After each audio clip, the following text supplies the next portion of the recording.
City city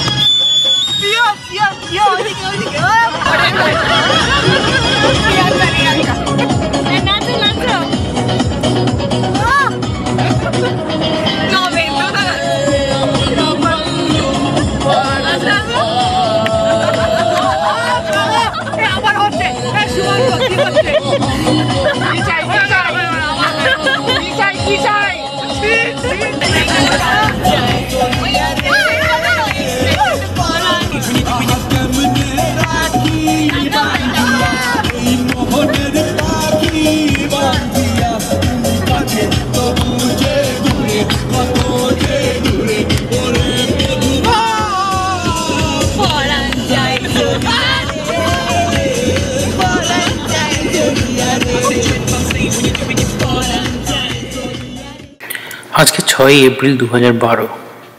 আজকে good Friday, তাই কেউ ছুটি পেলো আর কেউ ছুটি নিয়ে আমরা সবাই ডিসাইড করলাম যে ঘুরতে বেরোবো। আর যেমন দেখছো আমরা ঘুরতে বেরিয়ে পড়লাম।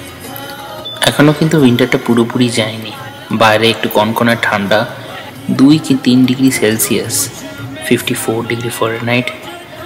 আর তাই সামারের অপেক্ষা না করেই বেরিয়ে পড়লাম।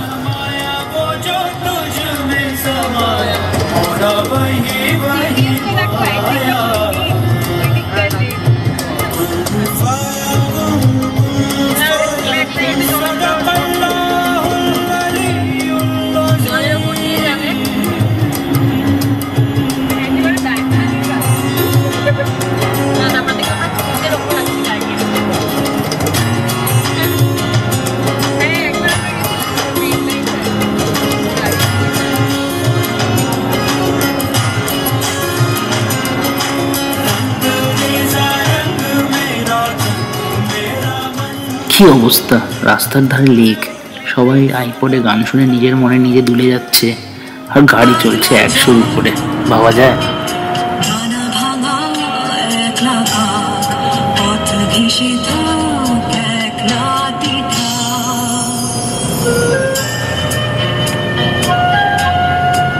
তা এতক্ষণে অনেক কিছুই হয়ে গেছিল।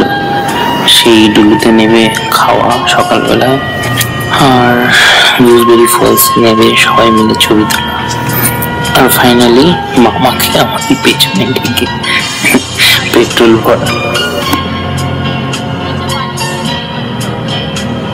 এখন আমরা সুপ্রিম ন্যাশনাল ফরেস্টের মাঝখানে, আশেপাশে ঘন জঙ্গল, আর একটাও লাইট দেখতে পাচ্ছি না।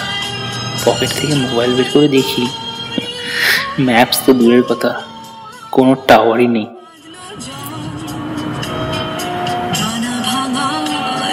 তাও শেষ পর্যন্ত সব বাধা পেরিয়ে আমরা পৌঁছালাম গানফ্লিন্ট লজ। আর পৌঁছানোর সাথে সাথে সবার কিছু না কিছু বক্তব্য। আমরা পৌঁছে গেছি গানফ্লিন্ট ট্রেলের 27 নম্বর বাড়ি এটা।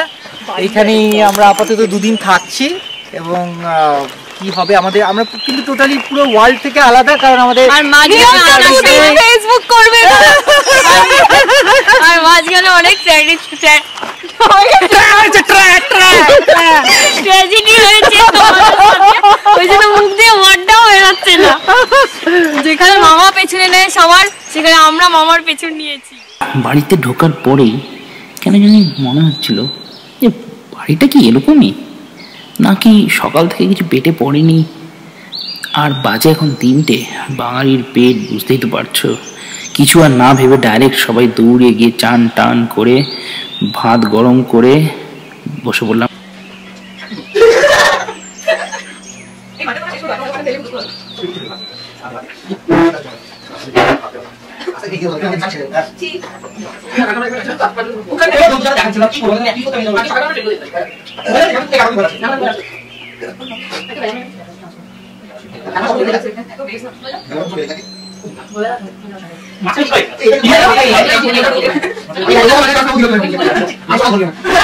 দেখতেই তো পাচ্ছ, এরকম হাসি আর খাওয়ার পর ঘরটা নিজে নিজেই ভালো লাগতে লাগলো। তারপর আমরা সবাই বেরোলাম সামনে গানফ্লিন্ট লেকটা দেখার জন্য।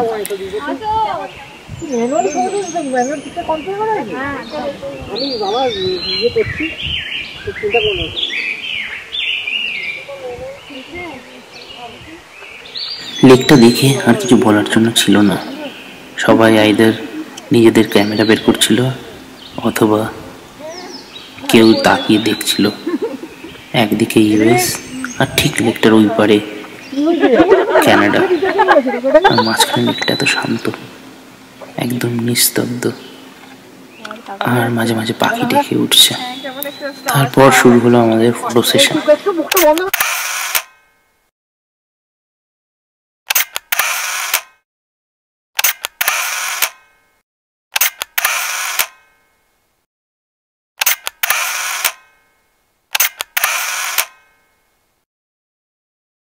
ফটো তোলার পর আমরা সবাই ঘরে চলে আসলাম।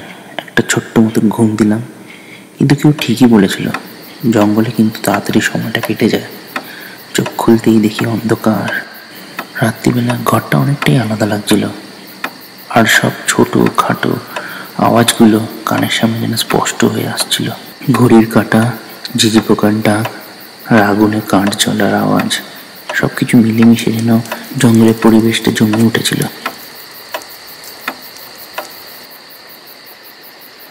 আর দরজা খুলে বাইরে বেরোতেই আরো অজস্র ডাক যেন কানের সামনে বেজে উঠছিল, আর স্পষ্ট বুঝিয়ে দিচ্ছিল যে আমরা এখানটা একা নয়। এরকম একটা গা ছমছম পরিবেশের মাঝে আমরা শুরু করলাম আমাদের আসর।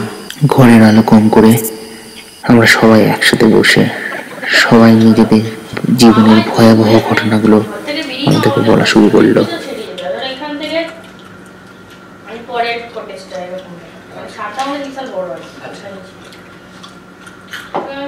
বারান্দা ছিল দিয়ে ঠিক আছে, লাইট বারান্দা লাইট জ্বলছিল, টিউব লাইট, আর ঘরের লাইট নিভিয়ে দিয়ে এটা ডিম লাইট মতন জ্বালিয়ে গাছ দিয়ে বিছানা বানানো, তো বিছানাটা ওটা বিছানা থাকবো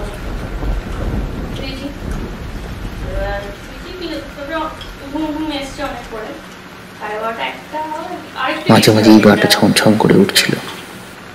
পায়রা আওয়াজ হচ্ছে, মানে হুট করে কেটে গেলে যেমন আওয়াজ হয় সেরকম আওয়াজ হচ্ছে। তো আমাদের ঘরের পাশেই জাস্ট রাস্তা, মানে গলি, এমনি রোড না, মেন রোড না, গলি। তাহলে কেউ অফিস থেকে রাত্রিবেলা ফিরতেই পারে, জুতো পড়েছে, আওয়াজ করতে করতে যাচ্ছে, আওয়াজ হতে পারে। তখন এই ঠান্ডা ঠান্ডা দিয়ে আওয়াজটা একটু বেশি হয়, ঠিক আছে, আওয়াজ হতে পারে। তো একটা লোক যাচ্ছে, কটা লোক যাবে রাত্রিবেলা ফিরতে, কটা লোকই বুট জুতো করবে, তো কন্টিনিউসলি তো একটা আওয়াজ হতে পারে না, কন্টিনিউয়াসলি হয়ে যাচ্ছে। তখন আমার একটু ভয় পাচ্ছে, একটা লোক ফিরতে যায়, এতক্ষণ হয়ে যাচ্ছে, একটা আওয়াজটা আস্তে আস্তে আস্তে খুব কানের সামনে চলে এসছে। মনে হচ্ছে ঘর থেকে বেরিয়ে বারান্দা, গল্প করতে কখন যে চোখটা লেগে গেল ঠিক মনে পড়ছে না। হ্যাঁ, কিন্তু কিছুক্ষণ আগেই 2টো কিংবা 2:30 বেজেছিল।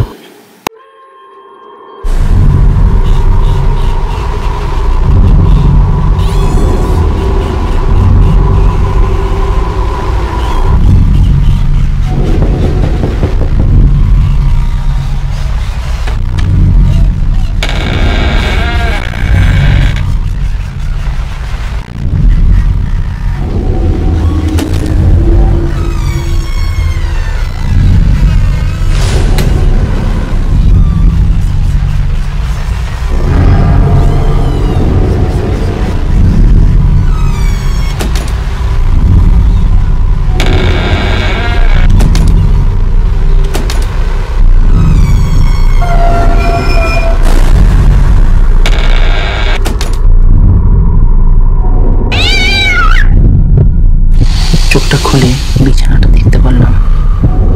বুঝতে পারছিলাম যে ঘুমটা মনে হয় এখনই ভাঙলো। তাহলে কি একটু আগে যা দেখছিলাম তা কি সব? যাই হোক, জানালার দিকে তাকিয়ে দেখলাম পাখির আওয়াজ, আর পাখিটা ঠিক গাছটার চূড়ায়। জানলা থেকে এই দৃশ্যটা দেখে আর নিজেকে আটকাতে পারলাম না।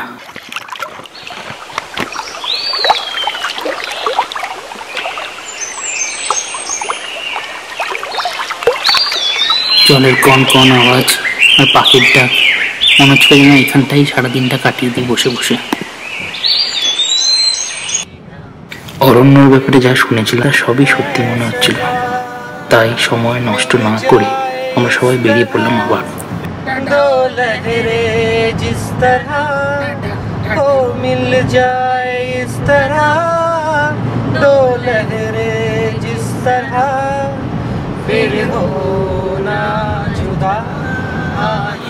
মাঝখানে মাঝখানে গাড়ি থামিয়ে আমরা আবার ট্রেকিং করতে চলে যাচ্ছিলাম।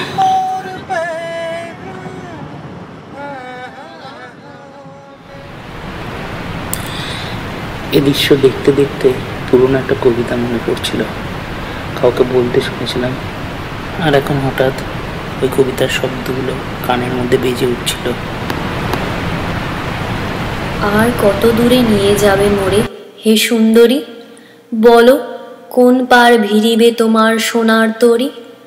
যখনই সুধাই ও গো বিদেশিনী, তুমি হাসো শুধু মধুর হাসিনী।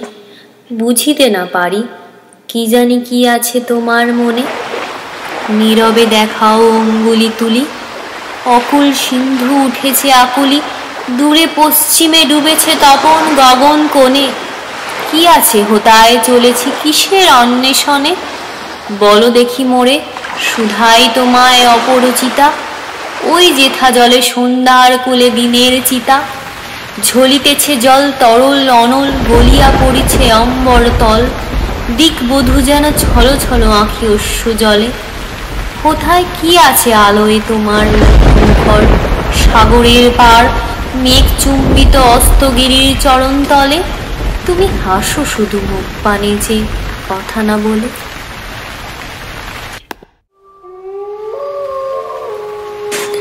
রাতে এই ঘুটঘুটে অন্ধকারে কেবল আমরা, আর চারিদিকে জঙ্গল। মনে হচ্ছে কত চোখ আমাদের দিকে তাকিয়ে রয়েছে, কিন্তু আমরা কাউকে দেখতে পাচ্ছি না।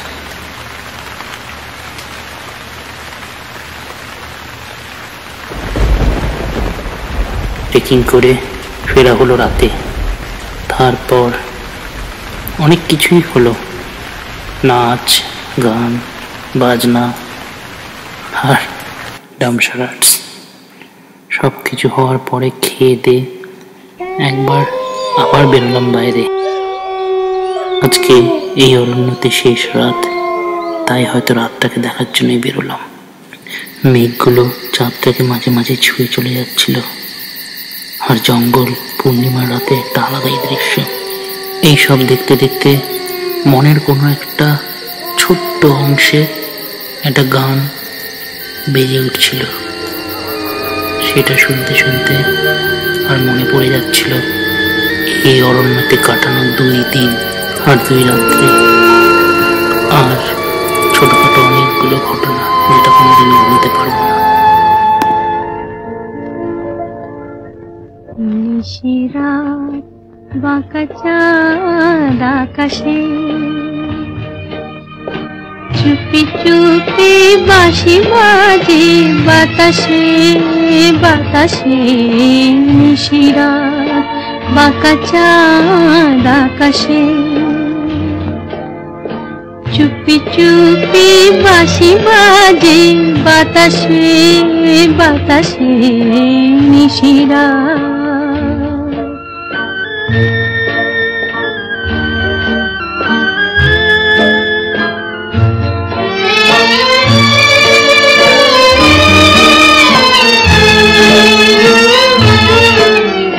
ভাঙা ঘরে দুদিনের খেলা ঘর, হোক ভাঙা তবু এলো জোছনা। ভাঙা ঘরে দুদিনের খেলা ঘর, হোক ভাঙা তবু এলো জোছনা। ফুলে ফুলে ছেয়ে গেল বালুচর, স্বপ্ন বাসর করি রচনা।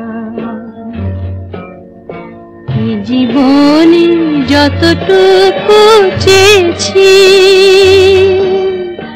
মন বলে তার বেশি পেয়েছি পেয়েছি নিশিরাত বাঁকা চাঁদ আকাশে। চুপি চুপি বাঁশি বাজে বাতাসে বাতাসে নিশিরাত।